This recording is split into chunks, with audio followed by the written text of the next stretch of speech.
We're back with Jill Martinez. She's a Metro Court candidate for Division 8, and we have to let people know what division you're running in. That way, they will eventually figure it out. But you know, I'm sure you're. So when did you first announce you were running? Was it last year? This year? It was last year.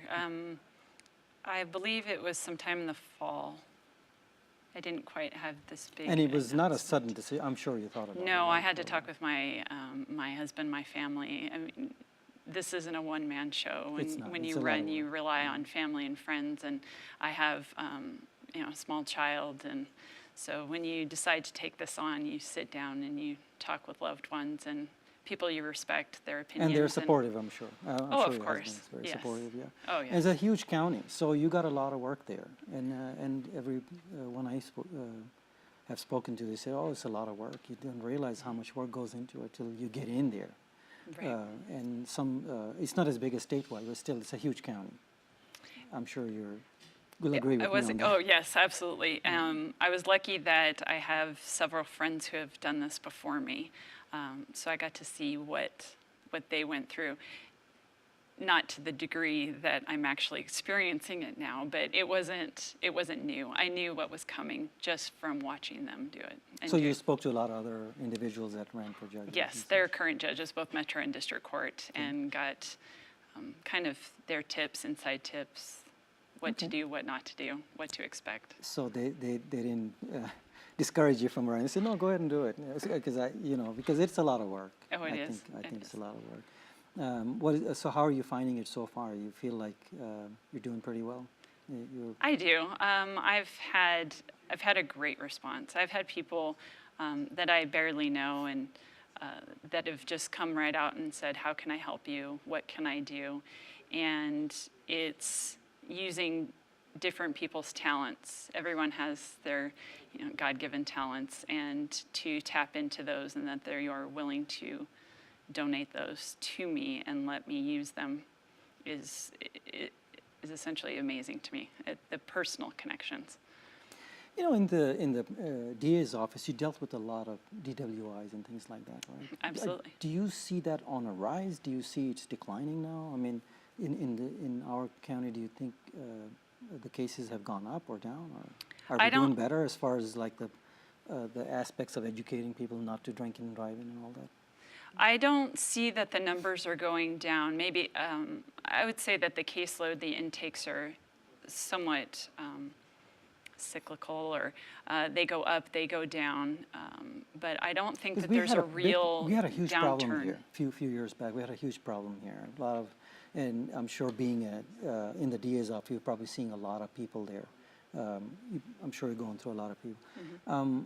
I'm not sure how the county works as far as the process goes, as far as prosecuting the individuals, but there's a lot of billboards and things like that. So I was wondering if you're seeing a decline or an incline. I haven't seen either. When I left the DA's office fairly recently, around 2 years ago, I was doing mostly narcotic crimes. So I did a couple of vehicular homicides that were DWI related, but I wasn't in Metro Court recently. I did practice quite a few years in Metro.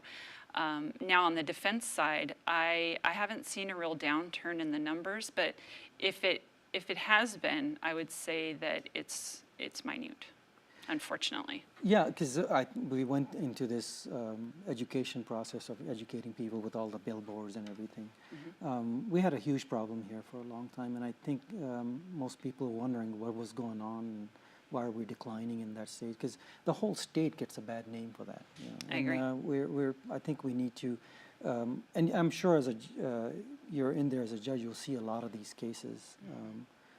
What are your thoughts as far as all this influx of cases coming in as far as that? Would you get that in Division 8?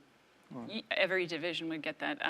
Cases are randomly assigned, and so you would get. So there isn't like specific judges that in certain divisions. The diversion programs on the back side of a case, those are managed or assigned to a particular judge that has a desire to manage. They have drug court and homeless court, typical, EIP, things like that that are in the back end of alternative sentencing. How about that? Correct, yeah. But as far as intake and assignment, every judge is assigned cases randomly. So you have no choice as far as, or judge has no choice as far as what cases they. No.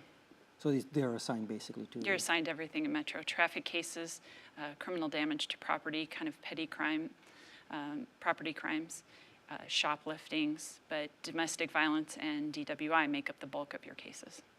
So you'll be working with a lot of the DA guys that you work with? Oh, well, one of the things about Metro, no, unfortunately, once you practice in Metro Court, typically you transition to felonies or you go into private practice. And so most of the attorneys that are in Metro Court are fairly new into their practice, into their career, so. And then the public defender's office, is that a completely different division that works with you guys, or? Yes, you work hand in hand because a majority of the cases are public defender clients that it's the rarity where a private client comes in. A private defense attorney works something out with the district attorney and you have the case, but by and large, most of the cases are a DA and a public defender. And so you end up working with the same public defenders over and over in teams. And I tell people that the public defender's office gets a really bad rap, that they want real lawyers, and they're great lawyers. They're Now, how do they unappreciated. Get in there? How do they get in there? They're assigned that, or is this something that they pick, or? By and large, just like the DA's office, when you're a new attorney, you start off in Metro. I see. And then they have no choice in the cases they get. They are assigned cases. They are assigned cases. Whoever doesn't have a private attorney, whoever doesn't hire private counsel, they have to either qualify or be ordered to represent the clients. Okay. Well, we covered a lot there, I think. We wish you well. I hope Thank you. I know you got a lot of work there ahead of you. So we'll have you back maybe as a judge. Oh, I would be honored. Everyone has Thank you an very much. opportunity there. Thank you for coming in again. Okay. Thank you very much. Okay, we're out of time, and we'll see you next time. Thank you for watching.